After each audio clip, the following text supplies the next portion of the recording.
Hi అండి. నమస్తే. తెలుగు నవలా శ్రోతలకు లక్ష్మి కథల ప్రపంచానికి స్వాగతం. ఎద్దనపూడి సులోచనారాయణ గారు రచించిన అమృతధార అనే చక్కని నవలను వింటున్నాం కదండి. ఈరోజు ఈ వీడియోలో మనం సెకండ్ ఎపిసోడ్ వినేద్దామండి. సూర్యాస్తమం అవుతుంది. వీధుల్లో సాయంకాలపు రద్దీ కనిపిస్తుంది. శీతాకాలంలో మధ్య దినాలు కావడం వల్ల గాలిలో చల్లదనం కెరటాలుగా ఉండి తేలి వస్తుంది. జనసాంద్రతతో హడావిడిగా ఉన్న బజారులో నుంచి వస్తున్న ఒక ఫియట్ కారు రోడ్డు మీద పోస్ట్ బాక్స్ ఉన్న ఎడమ సందులోకి మళ్ళీ చివరి ఇంటి ముందుకు వచ్చాగింది. ఆ ఇల్లు కొత్తగా కట్టిన డాబా ఇల్లు. ఇంకా రంగులేయలేదు. చుట్టూ ప్రహరీ గోడ కూడా కట్టలేదు. ఇంటి పని ఇంకా చాలా ఉన్నట్టు ఇంటికి కాస్త దూరంలో ఇసుక గుట్ట పోసింది. ఇద్దరు చిన్నపిల్లలు ఆ ఇసుక మీద నుంచి నోటికి చెయ్యడ్డం పెట్టుకుని శబ్దం చేస్తూ చుక్ చుక్ రైలు వస్తుంది, రైలు వచ్చేస్తుంది అంటూ జర్రును జారుతూ ఆటలాడుతూ కిలకిలా నవ్వుతున్నారు. కారు ఆగగానే అందులో నుంచి మనోజ్ దిగాడు. అతన్ని చూడగానే ఇసుక మీద ఆడుకుంటున్న పిల్లలిద్దరూ మనోజ్ అంకుల్ వచ్చాడు అంటూ ఆట వదిలేసి అంకుల్కి నేను ముందు షేక్ హ్యాండ్ ఇస్తాను అంటూ పోటీగా పరిగెత్తుకొచ్చారు. నమస్తే అంకుల్. ఇద్దరిలో చిన్నగా ఉన్న 6 ఏళ్ల ఆడపిల్ల ముందుకి పరిగెత్తుకుని వచ్చింది. హలో జ్యోతి. అతను ఆ పిల్లకి బాగా పరిచయమైన వ్యక్తిలాగా షేక్ హ్యాండ్ ఇచ్చి జ్యోతినెత్తి గాల్లోకి ఎగరేసి పట్టుకున్నాడు. జ్యోతి కిలకిలా నవ్వింది. పసితనం నిండిన ఆ నవ్వు గుడిలో గాలికి చిరుగంటలు మోగినట్టే ఉంటుంది అతనికి. 8 సంవత్సరాల మధు ఈ లోపల కార్ డోర్ తెరిచేసి అందులోకి ఎక్కి చక్రం తిప్పేస్తూ బుర్ర్ బుర్ర్ కార్ వచ్చేస్తుంది, చచ్చిపోతారు, తప్పుకోండి బుర్ర్ అంటూ నోటితో శబ్దం చేస్తున్నాడు. అంకుల్ చూడు చూడు, అన్నయ్య కార్ పాడు చేసేస్తున్నాడు అంటూ ఫిర్యాదు చేసింది జ్యోతి. మనోజ్ తిరిగి చూశాడు. అవును కదూ, ఎన్నిసార్లు చెప్పినా మధు ఇంతే.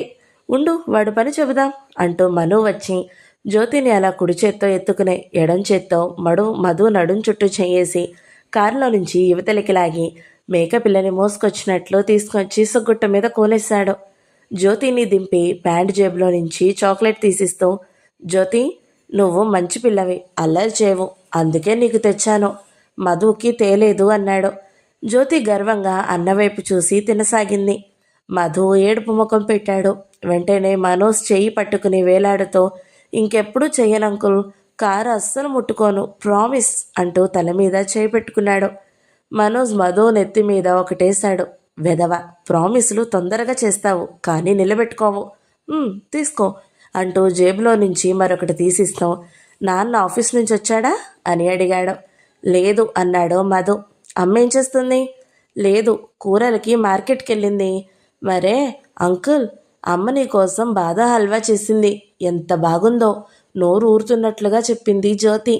అలాగా, అమ్మ రాని అందరం కలిసి తిందాం, మీరిద్దరూ ఆడుకుంటూ ఉండండి, నేను ఇప్పుడే వస్తాను అన్నాడు.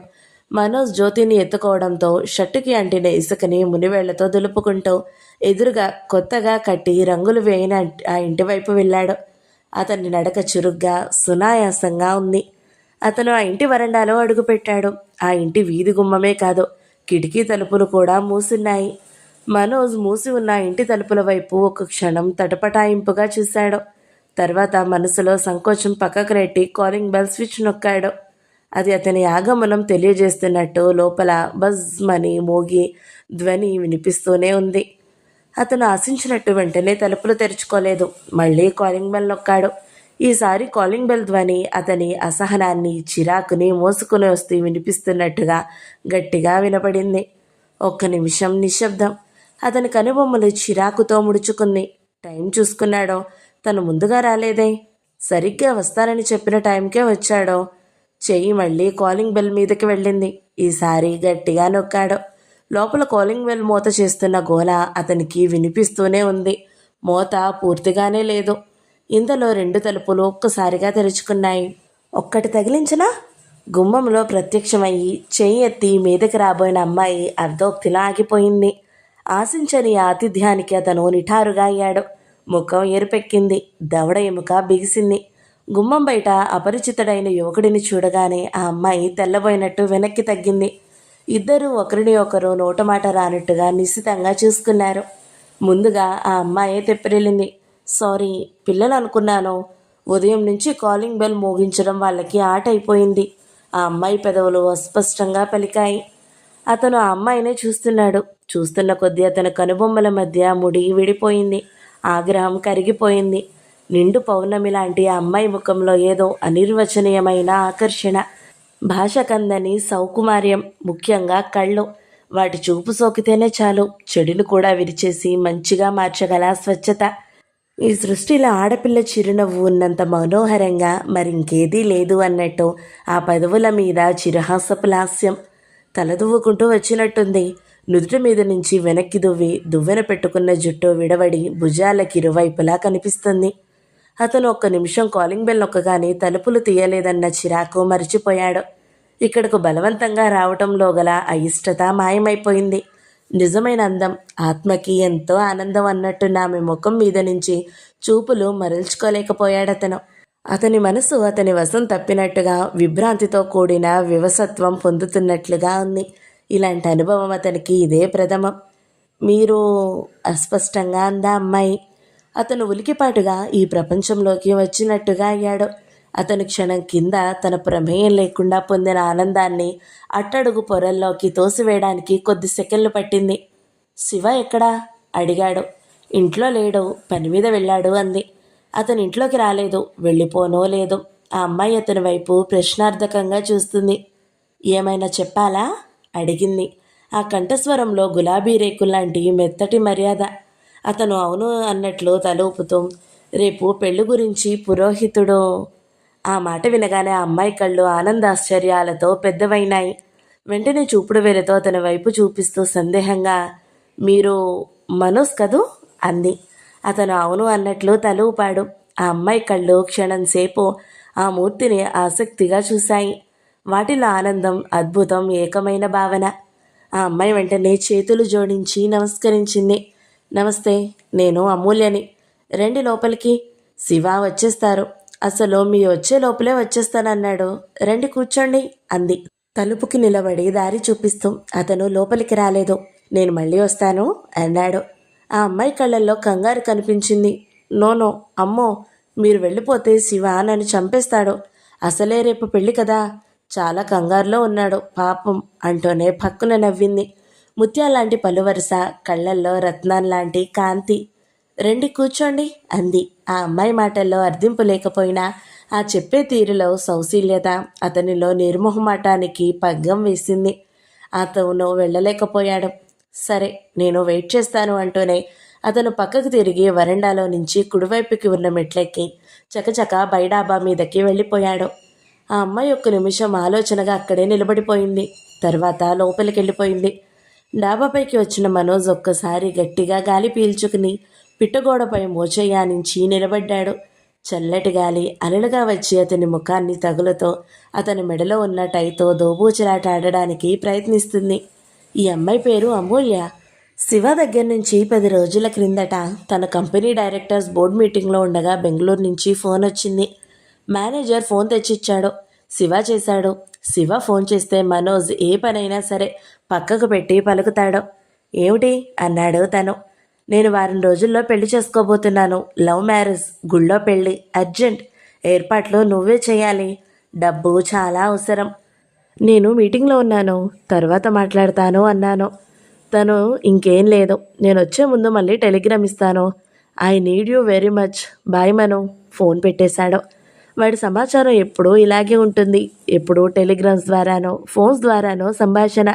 డబ్బు అర్జెంటుగా అవసరమైతేనో, ఏ జైల్లోనో ఇరుక్కుంటేనో తను గుర్తుకొస్తాడు. తను తక్షణం వాడు పురమాయించిన పనులన్నీ అమలుపరచాల్సిందే. ఇది ఇప్పటిది కాదు, ఇద్దరు 8వ ఏట నుంచి కలిసి పెరిగినప్పటి నుంచి అయిన అలవాటు. శివ పేరు చెబితేనే మనోజ్ ముఖంలోకి ఆనందం వస్తుంది. అది గొప్ప ఐశ్వర్యం నాకుంది అని మనిషి గుర్తు చేసుకున్నప్పుడు కలిగే సంతోషం. చిన్నప్పటి నుంచి ఇద్దరూ కలిసి పావురాళ్లపల్లిలో నాయనమ్మ దగ్గర పెరిగారు. తను వాడికి బస్తీ అలవాట్లు నేర్పిస్తే వాడు తనకి పల్లెటూరు అందాలు నేర్పించాడు. ఆ బాల్యం, ఆ ఆటపాటలు, ఆ అమాయక ఆనందాలు, ఆ జీవితం తలుచుకుంటే ఇది మరో జన్మ అంత వ్యత్యాసం అనిపిస్తుంది. తను చిన్నప్పుడు డాడీ డెహ్రాడూన్లో ఆర్మీ ట్రైనింగ్ కాలేజీలో పనిచేసేవారు. అమ్మ సంసారపక్షంగా కాకుండా చాలా అందంగా, ఫేషన్గా ఉండేది. నాన్న అమ్మ పెద్ద బంగ్లాలో తాతయ్య వాళ్ళ ఇంట్లోనే ఉండేవారు. తాతయ్యకి పెద్ద పెద్ద మీసాలుండేవి. తనను ఒడిలో కూర్చోబెట్టుకుని తను అవి లాగుతుంటే ఆయన నవ్వేవాడు. అమ్మమ్మ అమ్మ ఏదో సోషల్ వర్క్ చేసేవారు. ఎప్పుడు చూసినా వచ్చే పోయే వాళ్లతో ఇల్లు చాలా సందడిగా ఉండేది. తన కోసం ప్రత్యేకంగా ఒక ఆయ ఉండేది. ఇంట్లో ఎప్పుడు ఎవరో ఒకరు వస్తూ పార్టీ జరుగుతూ నౌకర్లు గ్లాసులు అందిస్తూ టేబుల్ మీద ప్లేట్లు సర్దుతూ హడావిడిగా ఉండేవారు. ఒక్కోసారి తాతయ్య డాడీ ఇద్దరూ డైనింగ్ టేబుల్ దగ్గర కూర్చుని సీరియస్గా ఏదో తర్కించేవారు. అవన్నీ తనకు మసకగా చెదిరిపోతున్న మనో ఛాయాచిత్రాలు తప్ప వివరాలు గుర్తులేవు. అమ్మమ్మ మాత్రం అందరినీ హడలెత్తించేది. నౌకర్లకి ఆవిడంటే భయం. సంవత్సరానికి ఒకసారి, అది కూడా వేసవి సెలవుల్లో పావురాలపల్లి వచ్చేవాళ్ళం. ఇక్కడ బామ్మ రాధత్తయ్య ఆవిడ కొడుకు శివ ఉండేవాళ్ళు. శివ వాళ్ళ నాన్నని తను ఎప్పుడూ చూడలేదు. ఆయనని అత్తయ్య వదిలేసింది అనేవాళ్ళం. ఇక్కడ వాతావరణం పూర్తిగా వేరుగా ఉండేది. ఇది ఒక పల్లెటూరు. ఎక్కడ చూసినా గడ్డివాములు, వ్యవసాయం. నౌకర్లు చాలామంది ఉన్నా వాళ్ళెవ్వరికీ భయపడరు. ఇంట్లో వాళ్ళలా చనువుగా తిరుగుతారు. ఇక్కడ వాళ్ళకి పండగలే తప్ప పార్టీలు తెలియవు. శివ తను ఇద్దరూ స్నేహంగానే ఉండేవారు. బామ్మకి నేనంటే ఎక్కడో ఎక్కువ ఆపేక్ష ఉండేది. మా ఇంటి రత్నమని ఒడిలో కూర్చోబెట్టుకుని అందరికీ చెప్పేది. అది చూసి శివాకి ఒళ్ళు మండేది. నువ్వేమో ఎప్పుడో వస్తావు, అందరికీ నీ మీదే ఆపేక్ష. నిన్ను చూసినట్టుగా నన్ను ఎప్పుడూ చూడరు. నీతో మాట్లాడను పో అనేవాడు. నేను మాత్రం నీ జట్టే. తనే బలవంతంగా వాడి మెడ కౌగిలించుకునేవాడు. నిజమే, శివాని వదిలి అలా అందరూ తననే ముద్దు చేస్తుంటే తనకే బాధగా ఉండేది. శివ గోళీలు ఆడడం, రాయి ఒడిసి కట్టి విసరడం నేర్పాడు. తను క్రికెట్ ఆడడం నేర్పాడు. ఇద్దరు గుడి చుట్టూ ప్రదక్షిణలు పరుగు పందెంలా తీసేవాళ్ళు. ఒకసారి తన కొత్త లాగు చొక్కా శివాకిచ్చి శివ కద్దర్వి తను వేసుకుని సంబరమంగా తిరుగుతుంటే అమ్మ రెక్కపట్టి ఈడ్చుకుని వెళ్ళి idiot I will kill you అంటూ ఇంగ్లీష్లో తిడుతూ కొట్టిన దెబ్బలు బాగా గుర్తున్నాయి. సెలవులు అయిపోయి ఊరెళ్తుంటే శివ బండి వెంట రోడ్డు వరకు వచ్చేవాడు. డాడీ వెళ్ళమ్మా శివ అని బ్రతిమలాడినా వెళ్ళేవాడు కాదు. ఆ ఊరు వదిలేసి వస్తుంటే తనకి బాధేసేది. మమ్మీ మెడ కౌగిలించుకుని మనం ఇక్కడే ఉందాం మమ్మీ అంటే షటప్ అంటూ కసిరేది. డాడీ మాత్రం దగ్గరకు తీసుకుని నువ్వు పెద్ద అయిన తర్వాత, నేను ముసలవాడిని అయిపోయిన తర్వాత మనిద్దరం ఇక్కడికి వచ్చి పావురాలపల్లిలో ఉందాం అంటూ చెప్పేవారు. ఆ విధంగా 2 వేసవి కాలం సెలవులు వచ్చి వెళ్ళారు. ఒకసారి వెళ్ళిన తర్వాత అమ్మకి ఏదో సుస్థి చేసింది. 2 నెలలు మంచం మీద ఉంది. తర్వాత పోయింది. తనకి చెప్పనే లేదు. ఊరెళ్ళింది, వస్తుందని చెప్పారు. తర్వాత మెల్లగా ఆయా చెప్పింది. తను ఏడుస్తుంటే సముదాయించింది. తర్వాత ఎందుకో తెలీదు, డాడీ తాతయ్య బాగా పోట్లాడుకున్నారు. డాడీ తనని తీసుకుని ఊరొచ్చేశాడు. బామ్మ ఎంత ఆపేక్షగా చూసింది. ఆవిడ కూడా నాన్నను పట్టుకుని బాగా ఏడ్చింది. నాన్న ఉద్యోగం మానేశాడు. ఆ గదిలో కూర్చుని ఒక్కటే తాగేవాడు. తనని హైదరాబాద్లో పబ్లిక్ స్కూల్లో చేర్పించాడు. సెలవులకి ఊరొచ్చేవాడు. తర్వాత నాన్న లివర్ చెడిపోయి హాస్పిటల్లో 2 నెలలు తీసుకుని పోయాడు. డాడీ పోయినప్పుడు తను ఏడుస్తుంటే శివ వచ్చి పక్కన కూర్చుని మెడ చుట్టూ చేయేశాడు. ఏడవకు అని నోటితో చెప్పలేదు, కానీ ఆ స్పర్శలో స్నేహం, అదే సందేశం. తర్వాత ఈ మధ్యలో ఎప్పుడో రాధత్తయ్య పోయింది. అది తనకి తెలియదు. ఈసారి సెలవులకి వచ్చినప్పుడు శివ మా అమ్మ బావిలో పడి చచ్చిపోయింది అని చెప్పాడు. బావిలో పడి చచ్చిపోయిందా? మరి నువ్వు ఏడవడం లేదే అన్నాడు తను. ఎందుకు ఏడుస్తాను? అస్సలు ఏడవను. నాకు మా అమ్మ అంటే ఇష్టం లేదు. మా నాన్న అంటేనే ఇష్టం. మా నాన్న చాలా మంచివాడు. ఎక్కడున్నాడు మీ నాన్న? ఇది వరకు పక్కూళ్ళో ఉండేవాడు. అందరికీ చెట్టు కింద చదువు చెప్పేవాడు. ఉత్తరాలు కూడా రాసి పెట్టేవాడు. ఇప్పుడు లేడు. దేవుడి దగ్గరికి వెళ్ళాడట. మొదట నేను మళ్ళీ తిరిగొస్తాడని చాలా రోజులు చూశాను. కానీ వెంకటి చెప్పాడు, దేవుడి దగ్గరికి వెళ్ళిన వాళ్ళు తిరిగి రారట. అంటే చచ్చిపోయాడు కదూ అన్నాడు తను. అవును అన్నాడు. తను శివ చేయి పట్టుకున్నాడు. శివ కూడా తన చేయి గట్టిగా పట్టుకోవడం తెలుస్తూనే ఉంది. నేనెప్పుడూ నీ జట్టు వదలను శివ. నువ్వెన్నన్నా నీతో పోట్లాడను, ప్రామిస్. తను వాగ్దానం చేశాడు. నేను కూడా అంతే అన్నాడు. ఆ మాట ఇద్దరూ గుర్తుపెట్టుకున్నారు. ఆ మాటే ఇద్దరిని సంవత్సరాలు గడుస్తున్న కొద్దీ అన్నదమ్ముల మధ్య కూడా ఉండనటువంటి ఆత్మీయతను, అనుబంధాన్ని పెంచింది. తను రోజులు గడుస్తున్న కొద్దీ ఆ ఇంట్లో రాజకుమారుడిగా మారిపోయాడు. బామ్మ ఎందుకో శివాని అట్లా గారాబం చేసేది కాదు. శివ కూడా ఆవిడకి తగ్గట్టే ఎప్పుడూ ఆవిడకి కోపం తెప్పించే పనులే చేసేవాడు. ఉదాహరణకి ఆవిడ సాయంత్రం ఉయ్యాల్లో కూర్చుని భగవద్గీత చదువుకునేది. అదొకసారి ఆవిడ లేనప్పుడు వాడు దాన్ని చించి పోగులు పెట్టాడు. బామ్మ కొట్టింది. శివ ఇది చేస్తున్నప్పుడు తను చెప్పలేదని తనని కొట్టలేదు గాని గోడ కుర్చీ వేయించింది. ఆ రాత్రి శివ ఇంట్లో నుంచి పారిపోయాడు. మర్నాడు సాయంత్రానికి కరుణాకరం వెతికి తెచ్చాడు. శివ నేడుస్తున్నాడు. పక్క ఊళ్ళో తోలుబొమ్మలాటలు ఆడేవాళ్లతో ఉన్నాడట. వాళ్లతో వెళ్తానని అన్నాడు. అయ్యో రామా, వీడికన్నీ వీడబ్బ బుద్ధులే అంటూ బామ్మ నుదురు కొట్టుకుంది. తను శివకి ఎంతో చెప్పాడు. తనతో హైదరాబాద్ రమ్మన్నాడు. చదువుకో అన్నాడు. శివ అడ్డంగా తల తిప్పాడు. ఓహో, ఆ ముసలావిడ నన్ను చదివించదు అన్నాడు. నేను అడుగుతాను అంటూ వెళ్ళి బామ్మని అడిగాడు. బామ్మ తనని దగ్గరికి తీసుకుని ముద్దు పెట్టుకుంటూ, వద్దురా నాన్న, వాడొస్తే నీ చదువు నాశనం అవుతుంది. వాడు వట్టి జులై వెదవ. వాడికి చదువు రాదు, తిరుగుబోతూ, అంతా వాళ్ళ నాన్న పోలిక అంది. మా నాన్ననంటే చంపేస్తాను. శివ కర్ర తెచ్చాడు. ఇంకో క్షణం ఉంటే ఆవిడ నెత్తిన వేసేవాడే. బామ్మ వాడిని పట్టుకుని ఎడాపెడా వాయించింది. ఆ రాత్రి శివతో తనని మాట్లాడనీయలేదు బామ్మ. మర్నాడు శివాని పలకరించినా పలకలేదు. ముఖం తిప్పుకుని కూర్చున్నాడు. కానీ ఊరు వెళ్లే ముందు ఇద్దరు స్నేహం కలుపుకున్నారు. అలా విడిపోతూ కలుస్తూ యుక్త వయసు వచ్చేసరికి ఇద్దరిది విడదీయరాని బంధం అయ్యింది. మను ఇంజనీరింగ్ చదివిన తర్వాత MBA పూర్తి చేశాడు. తండ్రితో పనిచేసే అగర్వాల్ పెట్టిన స్టీలింగ్ మిల్స్ ఒకటి అమ్మకానికి వస్తుంటే తను ఇష్టం మీదనే బామ్మ కొంది. అత్తయ్య పేరు మీద రాధా స్పిన్నింగ్ మిల్స్ ప్రారంభించాడు. అది ప్రారంభమైనప్పటి నుంచి తనకి ఊపిరాడని పని. శివ తన ఇంటి దగ్గర కాకపోయినా హైదరాబాద్లో ఎప్పుడో ఒకసారి కలుస్తూనే ఉన్నాడు. శివ జీవితం పూర్తిగా తనకి భిన్నంగా ఉంది. ఇప్పుడు శివకి ఎందరో ఫ్రెండ్స్. తనకి వ్యాపారపరంగా తప్ప శివాని మినహాయిస్తే ఇంకెవ్వరూ దగ్గరగా అనిపించే మిత్రులే లేరు, అనిపించే వ్యక్తులే లేరు. శివాని ఇష్టపడిన వారు ఉండరేమో. ఎంత ఆకతాయిగా పెరిగాడో, అంత సౌమ్యుడైపోయాడో. ఏవేవో సమాజాలు, సంఘాలు అప్పుడప్పుడు డబ్బు అవసరమైనప్పుడు తనకి డబ్బు పంపించు, చాలా అర్జెంట్ అంటూ టెలిగ్రామ్ వస్తుంది. తను ఎన్ని పనుల్లో ఉన్నా, ఎంత ఆర్థికమైన ఒత్తిడిలో ఉన్నా వెంటనే డబ్బు పంపేవాడు. తర్వాత ఎప్పుడో, థ్యాంక్స్ సుమా, నువ్వు పంపిన డబ్బు ఒక ఆడపిల్ల నిండు జీవితం కాపాడింది. ఆ పుణ్యం మనిద్దరికీ 50-50 అని టెలిగ్రామ్ వచ్చేది. తను నవ్వుకునేవాడు. పుణ్యం మాటేమో కానీ శివాకి ఆనందం కలిగించాననే ఆత్మసంతృప్తి తనకు బాగా అనిపించేది. మరోసారి ఇప్పుడు ఏదో ఊరిలో జనం మధ్య తీర్పు చెప్పబోయి దెబ్బలు తిని జైలు పాలయ్యి, మను, నేను జైల్లో ఉన్నాను, సుస్థిగా ఉన్నాను అని టెలిగ్రామ్ ఇచ్చాడు. తను వెంటనే తన పనులన్నీ క్యాన్సిల్ చేసుకుని ఆ ఊరు పరిగెత్తి శివాని విడిపించి తన వెంట తీసుకుని వచ్చి తనే స్వయంగా 4 రోజుల వాడికి సపర్యలు చేసి ఆరోగ్యం కోలుకునేలాగా చేశాడు. తన చేతులు పట్టుకుని బ్రతిమలాడేవాడు. శివ, ఈ తిరుగులు మానేయి, ఇద్దరం కలిసి బిజినెస్ చూసుకుందాము. ఫ్యాక్టరీ బాగా లాభాల్లోకి వచ్చింది అంటే, అవేం నాకు కుదరవు, నాకు మనుషులు కావాలి, యంత్రాలు వద్దు అని దండం పెట్టేవాడు. ఆ రోజు తన ఫ్యాక్టరీ నుండి తిరిగి వచ్చేసరికి ఒక ఉత్తరం ఉంది. వెళుతున్నాను, నా మీద కోపగించుకోకు. నాకు ఇల్లు అనేది బందీఖానాలాగా ఉంటుంది. నువ్వు నన్ను కన్న తల్లి కంటే బాగా చూసావు. నీ రుణం తీర్చుకోలేను. తీర్చుకోకపోతే ఎప్పుడూ కలిసే ఉంటాం మనం. ఎప్పుడూ నువ్వు నాకు ధైర్యం, నన్ను ఎన్నో మంచి పనులు చేసే శక్తినిస్తుంది. మంచి పనులు చేయడానికి ఈ జీవితం అంకితం. నాకు అండగా నిలిచి ఆ మంచి చేయడంలో ఫలితం నువ్వు దక్కించుకోవడం నీ జీవిత పరమార్థం. ఆ ఉత్తరం చూసి నవ్వుకున్నాడు. ఒక్కోసారి శివాని చూస్తే తనకి జాలేసేది.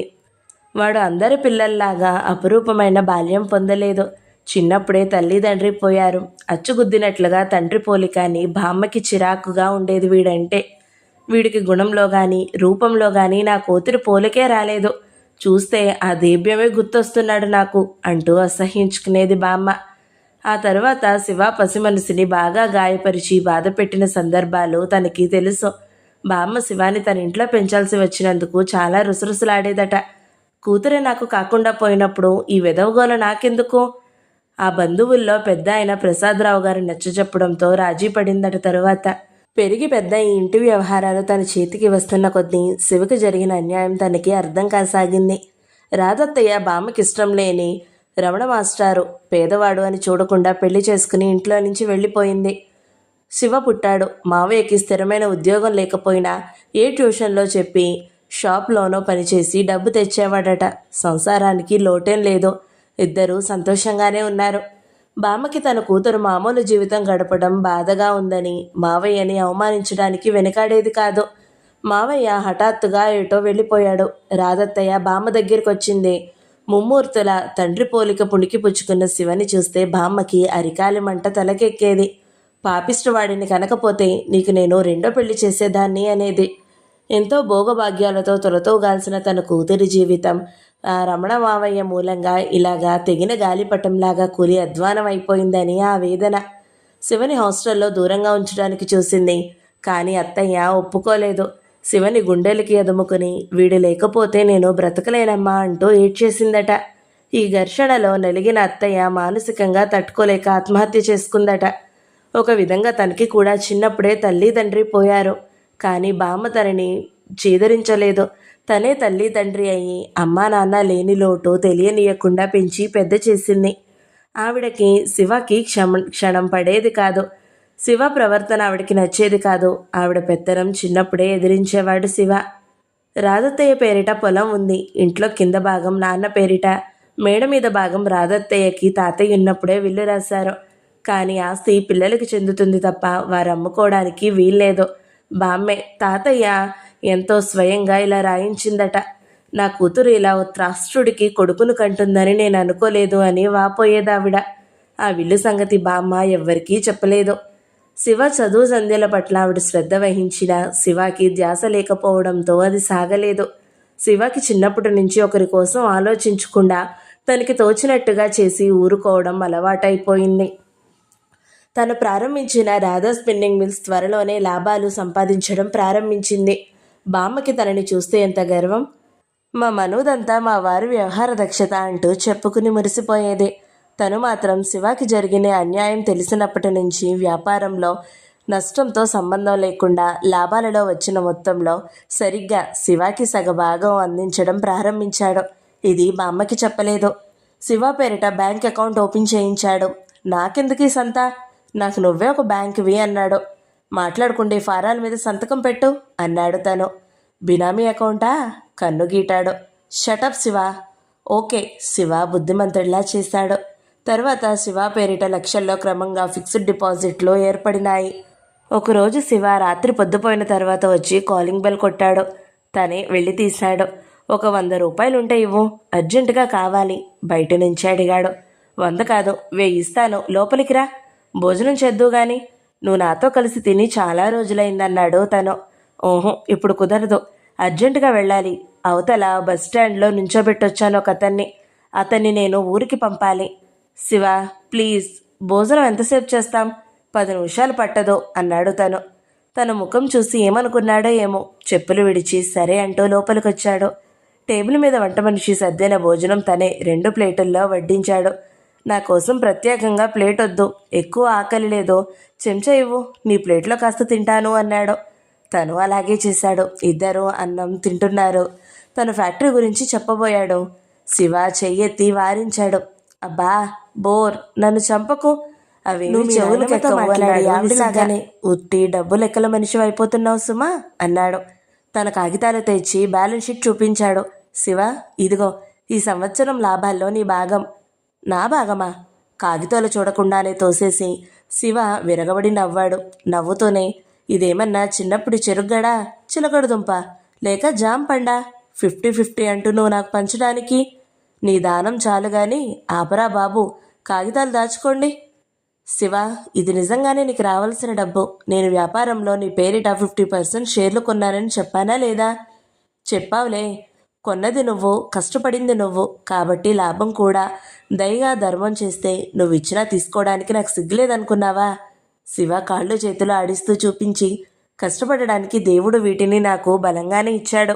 పర్వాలేదు, నా పోషణకేం లోటు రానియను. కాకపోతే అవసరం కోసం అడపా నీ దగ్గర డబ్బు వాడుకుంటున్నాను. అది ఎప్పుడో తీరుస్తానులే. తీర్చలేకపోయినా దిగులు లేదు. అమ్మ పేరిట బ్యాంకులో ఉన్న నగలు ఉండనే ఉన్నాయి. 5-6 లక్షలకి పైగానే ఉంటాయి కాబట్టి నీ అప్పుకి డోకా లేదు. ఇప్పటికీ ఒక 100 ఇవ్వమను. నన్ను చంపకు. అవతల మనిషి నా కోసం బస్టాండ్లో వెయిట్ చేస్తున్నాడని చెప్పానా అంటూ లేచి వచ్చి తన జేబులో వెతికి 100 కాగితం తీసుకుంటూ, అసలు గుమ్మం దగ్గరే నేను ఈ పని చేయాల్సింది అనుకుంటూ సణుక్కుంటూ వెళ్ళిపోయాడు. ఎప్పుడు ఫ్రెండ్స్ అంటావు, ఎంతమంది ఉన్నారు? అసలు ఎవరు వాళ్ళు? తను చిరాగ్గా అడిగాడు. శివ వెళ్ళిపోతూ వెనక్కి తిరిగి, జీవితంలో నాది అనే స్వార్థం వదిలించుకుంటే ఈ ప్రపంచంలో ఉన్న మనుషులంతా మనవాళ్లే అవుతారు అనేసి తలుపు వేసి వెళ్ళిపోయాడు. తను చాలాసేపు అలాగే కూర్చుండిపోయాడు. తన లాభాలు బాగా వచ్చిన తర్వాత తన వాటా వచ్చిన డబ్బు మరికొంత లోన్ తెచ్చి మరో వ్యాపారం డెక్కన్ సిరామిక్స్ సంస్థ ప్రారంభించాడు. మెల్లిగా దీన్ని వృద్ధి చేసి 2 వ్యాపారాల అజమాయిషీ తనే చూస్తాం. ఒకటి శివకి ఇవ్వాలని తన ఉద్దేశం. శివకి ఎలాగూ ఈ సంగతులు చూసుకునే నేర్పు లేదో అగర్వాల్ తమ్ముడు కూతురు స్వప్న ఉంది. చాలా మంచి అమ్మాయి. తెలుగు చక్కగా మాట్లాడుతుంది. తెలివిగలది. సీఏ చేసింది. ఆ అమ్మాయికి శివ అంటే ఇష్టమే. స్వప్న శివాల వివాహం జరిపిస్తే శివ జీవితానికి ఒక తీరం అంటూ దొరుకుతుంది. స్వప్న కూడా తల్లిదండ్రులకు ఒక్కతే కూతురు. వాళ్ళకి చాలా డబ్బుంది కాబట్టి ఏ రకంగానూ ఇబ్బంది లేదు. ముందు పెళ్లికి శివాని ఒప్పించడం అనేది ఎలాగా అన్నది పెద్ద సమస్య. ఒకసారి పెళ్లి ప్రసక్తి వచ్చి, శివ నువ్వు పెళ్లి చేసుకో, నాకు హాయిగా ఉంటుంది అన్నాడు. హాయిగానా? ఏ విధంగా అడిగాడు శివ. నీ గురించి వర్రీ ఉండదు. కాస్త తీరుబడిగా ఉన్నానంటే నువ్వు క్షేమంగా ఉన్నావా, ఎక్కడున్నావు, ఏం చేస్తున్నావనే ఆలోచనే. 15 రోజుల నీ దగ్గర నుంచి ఏ టెలిగ్రాము రాకపోతే నాకు ఊపిరాడినట్లుగా ఉంటుంది. శివ తన చెయ్యందుకుని నొక్కాడు. అతని పెదవులు థ్యాంక్ యూ అనలేదు, కానీ అతని కళ్ళు చెమర్చడం తనకి తెలుస్తూనే ఉంది. అందుకని నీకు ఏ స్వప్న లాంటి మంచి అమ్మాయినో ఇచ్చి చేసి నేను నిశ్చింతగా ఉంటాను. అమ్మో, పేర్లు కూడా చెప్పేస్తున్నావే. కొంపదీసి నా తరపున మాట కూడా ఇచ్చానని అంటావా ఏమిటి? మను, నా సంగతి తెలుసుగా. నాకు పెళ్ళి గిళ్ళి పడవు. నేను అసలు ఎక్కడా పర్మనెంట్గా ఉండలేను. అసలు ఎందుకు ఉండాలి? ఈ విశాల విశ్వం బోలెడంత ఉంది. ఈ ప్రపంచంలో తెలుసుకోవడానికి, ఆనందించడానికి ఎన్నో లక్షల విషయాలున్నాయి. పెళ్ళి అనే కట్టుగొయ్యని జీవితానికి కట్టేసుకుని పెళ్ళాం పిల్లలు అనే బంధం కాళ్ళకి వేసుకుని మూగ జంతువులా నేను ఉండలేను బాబు. నీ సంగతి ఆలోచించుకో. ఆ హాయి ఏదో నువ్వు పొందు. అంటే ఈ లోకంలో పెళ్లి చేసుకుని సంసారం చేసుకునే వాళ్ళంతా ఒట్టి పిచ్చివాళ్ళు. వాళ్ళకేం కావాలో వాళ్ళకి తెలియదు. పొలంలో దున్నపోతులు ఈడ్చుకు వెళ్ళే నాగల్లాంటి వాళ్ళు. వాళ్ళ జీవిత గమ్యంలో వాళ్ళకి స్వతంత్రం లేదు. ఎవరో పెళ్లి చేసుకోవాలి అంటారో చేసుకుంటారో, కట్నాలు ఇవ్వాలి అంటారో పుచ్చుకుంటారు, పిల్లల్ని కనాలి అంటారో కంటారు. ఆ నాగలిలా వీళ్ళు మూగగా ఈడ్చుకుపోవడమే తప్ప ఆగి ఆలోచించుకోవడం రాదు. నా పెళ్లి సంగతి మాత్రం జన్మలో ఎత్తకు. అలాంటివి మనకు సరిపడవు. అసలు నాకు అర్హతే లేదేమో. ఒక మనిషిని జీవితంలోకి తెచ్చుకోవడం అంటే మాటలా? నా జీవితమే ఒక్కోసారి నాకు మోయలేని భారం అనిపిస్తుంది. నా మాట విని నువ్వు పెళ్లి చేసుకో త్వరగా. మీ నాయనమ్మ సంతోషిస్తుంది. ఎలాగూ డబ్బున్న గొప్పింటే అమ్మాయినే చేసుకుంటావుగా. ఇంకా మీకు బోలెడంత ఆస్తి వస్తుంది అని వెళ్ళాడు. శివ మాటలంతే.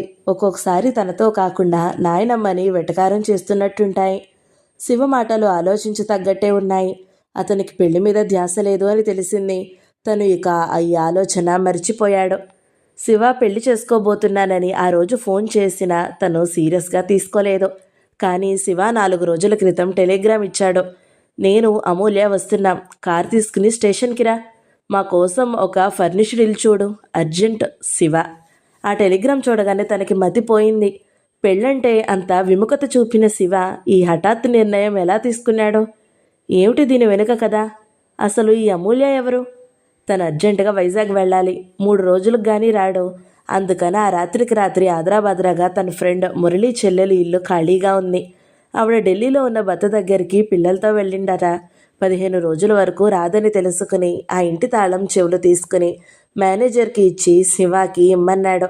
మేనేజర్ని స్టేషన్కి కారు తీసుకుని వెళ్ళమని ఆదేశించాడు. విశాఖపట్నం నుంచి తిరిగొచ్చాడు. శివ దగ్గరికి వెళ్దామని అనుకుంటూ షేవ్ చేసుకుంటున్నాడు. ఎయిర్పోర్ట్ నుంచి వస్తుంటే దోవలో మేనేజర్ చెప్పాడు, శివ వెంట ఒక అమ్మాయి ఉందని, ఇద్దరు బెంగళూరు నుంచి వచ్చారని, వారిద్దరిని మురళీ చెల్లెల గారింట్లో దించానని, క్యారేజ్ వద్దన్నారట, వంట వాళ్లే చేసుకుంటున్నారన్నారట. ఆవిడ గారెవరో రైలు దిగగానే ఇల్లు కావాలి అంటూ షరతు పెట్టింది. శివ ఆ అమ్మాయి పట్ల ఎందుకు ఆకర్షితుడయ్యాడో? ఎప్పుడు శివ నోటి వెంట ఆ పేరే వినలేదు తను. ఇంతలో శివ రానే వచ్చాడు. అమ్మయ్యా, వచ్చావా మనం? నువ్వు ఊళ్ళో లేకుండా ఎగ్గొట్టడానికి ఎత్తు వేసావేమో అనుకున్నాను. నేను అట్లా ఎప్పుడైనా చేశానా? చేయలేదనుకో. ఏమో. సరే గాని ఏ గుళ్ళో పెళ్లి చేసుకుంటున్నాం మేము? ఎక్కడ చేసావు ఏర్పాట్లు అన్నాడు. ఇప్పుడేగా వచ్చాను. ముందు నువ్వు నాకు ఈ సమాధానాలు చెప్పు. బామ్మకి చెప్పావా లేదా? ఇదేం ప్రశ్న? నేనెప్పుడన్నా నేను చేయబోయే పని ఆవిడికి చెప్పానా? అన్నీ వేరు, ఇది వేరు. ఏ విధంగా? ఇదివరకు నీ వ్యవహారాలు గుమ్మం బయటనే ఉండేవి. ఇప్పుడు ఒక పరాయి వ్యక్తి మన జీవితాల్లోకి తెస్తున్నావు. మన జీవితాల్లోకా? శివ భుజాలెగరేశాడు. చూపుడు వేలు చూపించి, అంటే ఆవిడ జీవితంలోకి అని కూడా అనా నీ అర్థం? అలా అనుకుంటే చాలా పొరబడ్డట్టే మనం. మేము ఆవిడ దరిదాపులకు కూడా రాము, చాలా దూరంగా ఉంటాము. ఆవిడ సంగతి నాకు తెలీదా? అమూల్యను కూడా మా నాన్నని చంపించినట్టే చంపేస్తుంది.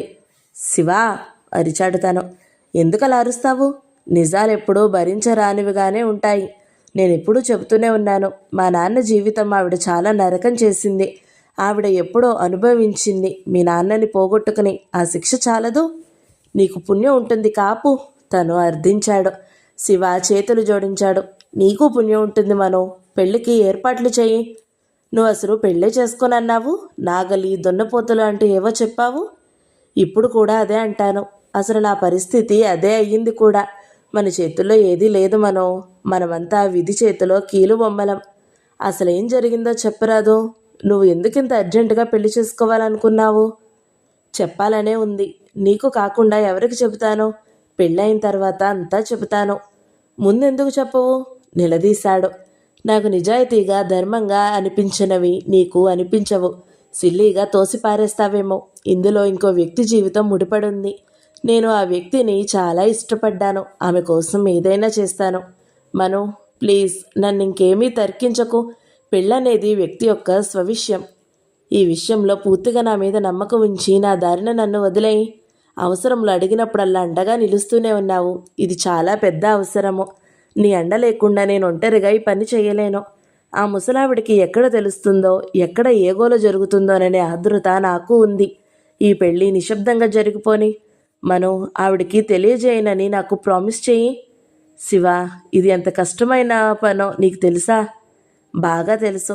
ఆ ముసలావిడ పట్ల నీకున్న నిజాయితీ కూడా తెలుసు.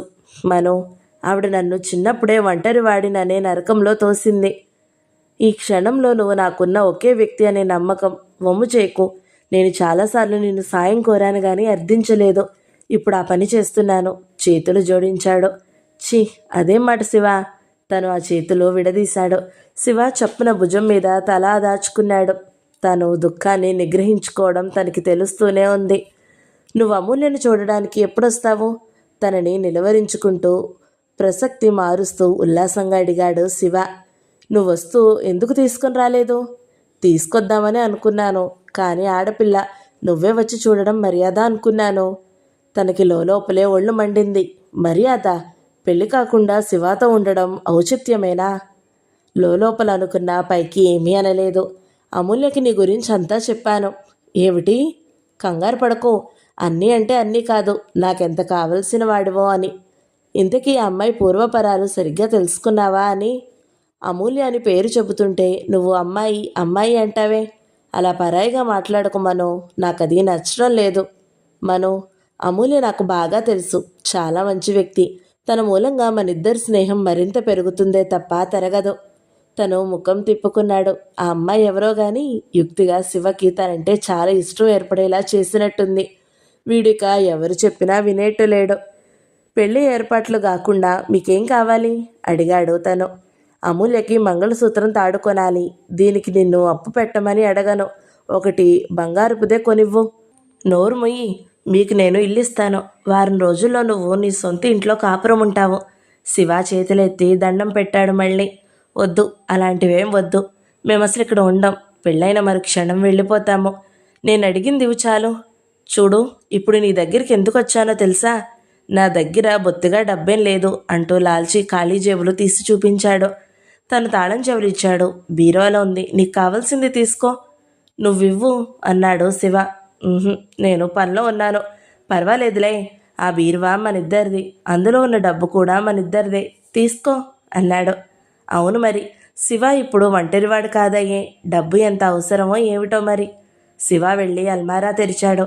అల్మారాలోంచి డబ్బు తీసుకుని వెనక్కి తిరిగొస్తూ, మను, చాలా పెద్ద మొత్తమే తీసుకున్నాను. 1000 రూపాయలు. నువ్వు ఎప్పుడొస్తున్నావు? అడిగాడు శివ. సాయంత్రం సరిగ్గా 6 గంటలకి మీ దగ్గర ఉంటాను. ఈ లోపల గుడి బ్రాహ్మణుడి ఏర్పాట్లు చూసొస్తాను. నేను వచ్చి మిమ్మల్ని బజారుకు తీసుకుని వెళ్తాను. మీకు బట్టలు, మంగళసూత్రం, గొలుసు. నాకు లాల్చీ పైజామా ఉంది. అమూల్యకి కొత్త చీర కొంటే చాలు. ఇంకేం వద్దు. వస్తాను మనో. రాత్రికి మిమ్మల్ని భోజనానికి తీసుకుని వెళ్తాను. థ్యాంక్ యూ మనో. నేనే ఆ మాట చెబుదామని అనుకుంటున్నాను. అట్లా అయితే నువ్వు కాసేపు అమూల్యతో గడిపినట్టు ఉంటుందని. Idiot, get out. చేతిలో సోప్ ఎత్తాడుతాను. బాప్రే, అదంతా కోపమే. నాకు నువ్వు అమూల్య స్నేహంగా ఉండాలని తపన అని వెళ్ళిపోయాడు. అది ఈ జన్మలో జరగదు అనుకున్నాడు తను. అమూల్య తెలివితేట పట్ల తనకి ఆగ్రహం పెరుగుతుంది. ఈ అమ్మాయి చాలా చాకచక్యంగా తన వివరాలేమీ తెలియనీయకుండా శివాని పెళ్లిలోకి దించుతుంది. ఊరు నుంచి దిగగానే ప్రత్యేకమైన ఇల్లు కావాలనడం, క్యారియర్ భోజనం వద్దని తిరస్కరించడం, ఆవిడగారే వంట చేసిందట కూడా. బాగుంది. శివ ఆడపిల్ల ప్రలోభంలో పడి ఆటలాడే అమాయకుడేం కాదే. ఏమో, వ్యామోహం అనేది రాకూడదు. అదొస్తే మనసుకి ఉచితానుచితాలు నిర్ణయం పోతుంది. ఉన్న తెలివితేటలు ఆరిపోతాయి. బామ్మకి తెలియకుండా శివ పెళ్లి జరగబోతుంది. తనకిది ఎంతో భయంగా ఉంది. నీకు తెలిసి కూడా నాకు చెప్పలేదా? వాడు కాదురా మోసం చేసింది, నువ్వు అంటే తనేం జవాబు చెప్పాలి? వీడేమో అమూల్య పట్ల తగని ఇష్టం ఏర్పరుచుకున్నాడు. లేకపోతే పెళ్లి గురించి 1,00,000 వ్యంగ్య వ్యాఖ్యానాలు చేసే శివ పెళ్లి చేసుకోవడం ఏమిటి? తనే నమ్మలేకపోతున్నాడు. ఎందుకో గాని దీని పర్యవసానం ఏమవుతుందా అని భయం వేస్తుంది. అతని అంతర్యం ఒకసారి శివ వైపు, మరొకసారి బామ్మ వైపు మొగ్గుతుంది. ఇద్దరూ తన జీవితంలో ముఖ్యులే. ఎవరిని దూరం చేసుకున్నా తన జీవితం నిండా వెళితే. అలా మదన పడుతూనే పురోహితుడిని పిలిపించాడు. మురళిని, జయలక్ష్మిని రావాల్సిందిగా చెప్పాడు. తన అంతర్యంలో ఈ మదన క్షణక్షణానికి ఎక్కువ అవుతుంది తప్ప తగ్గడం లేదు. తను సరైన నిర్ణయం చేయలేకపోతున్నాననే వేదన కలుగుతుంది. ఇది తీసుకోండి. ఇంతలో వినిపించింది. మనోజ్ ఉలిక్కి పడ్డట్టుగా ఈ లోకంలోకి వచ్చాడు.